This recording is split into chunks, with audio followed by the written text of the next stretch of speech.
繼續咱要來看，佇咧屏東恆春真出名的古蹟南門。昨昏暗時有兩個少年仔騎微型電動車相載，可能是騎了傷緊，怎熊熊失去控制，怎咧去弄到南門外圍的路障，而且佫衝對車門下骹，這規台電動車是弄甲密密麻麻。加在這兩個少年仔是輕傷爾。警方講因無食酒嘛無食毒，若這古蹟敢有受損，會由相關的單位來確認。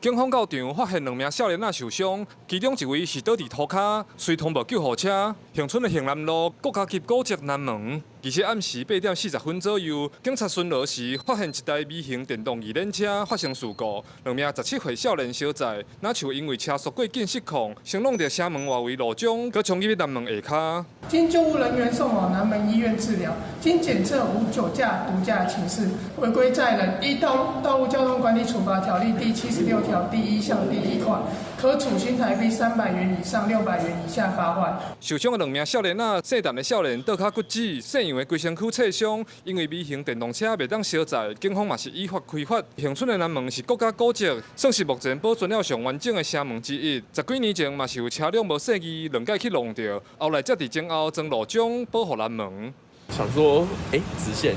有過是人家可能視線不好，然後那個開車撞進去。